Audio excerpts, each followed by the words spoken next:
But first tonight, Maine needs more people working in the trades, more carpenters, plumbers, machinists, and mechanics, to name a few.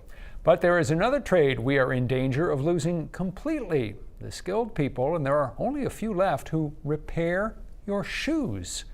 207's Don Kerrigan has the story of one of them who's not ready to give it up yet. When you've got a pair of shoes or boots that need to get repaired, you go to the cobbler. There used to be cobblers all over Maine, but now there's literally only a handful of them left. It's a trade we really need.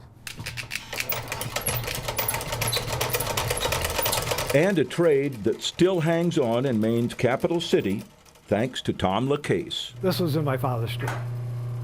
This is one of my father's old machines. That's where a teenage Tom started 50 years ago, repairing shoes in his father's shop in Skowhegan. The stitching, the sanding, the grinding and gluing, even the pounding, all essential skills of the cobbler's trade. Tom tried 2 years of college, but it didn't take. Was it a conscious decision? I'll come back, go into the shoe repair business. No, it was kind of a fell into the business. Needed to make a living doing something, and I knew how to do this. Yeah. So, but I did like working for myself once I started this. And it wasn't long until he came to this Augusta shop. He ran it for a year, then bought the business, but kept the old name, Tom Finn Shoe Repair, even though that name wasn't his. Do plenty of people assume Finn is your last name? Oh, absolutely. I did. Of course. They'd come in and say, Mr. Finn, how are you? I have been Mr. Finn for 40 years. And he's been working here ever since. 4 decades of shoes and boots, and they keep coming. Like Boyd Johnson, needing his motorcycle boots stretched. I'm glad he's here. Important to have this? Absolutely, absolutely. The shoe repair business has changed, of course. Fewer shoes get repaired nowadays, but... And you've got plenty of work. Oh yeah, much as I want. The shelves are still full of work, all waiting to be rejuvenated. Lots of boots and casual shoes now, says Tom, and nowhere near as many good dress shoes. Amazing how it changed during the pandemic, especially in Augusta for me. I used to do a lot more dress shoes.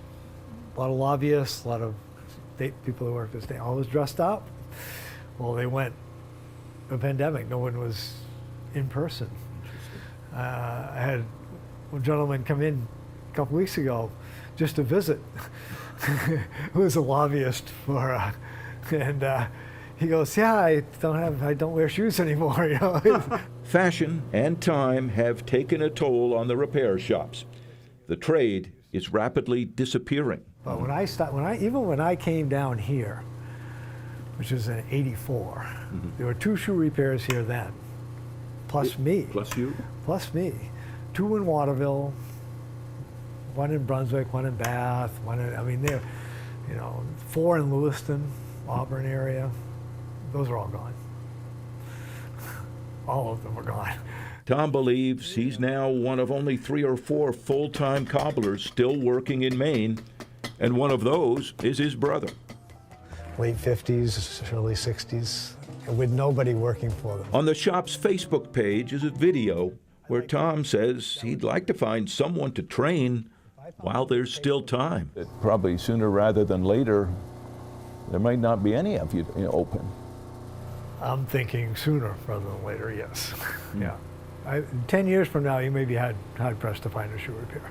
And he's still hoping to find someone he can teach, someone to take over the shop in a few more years. I'm hoping, I got a few more years, that's for sure. Yeah.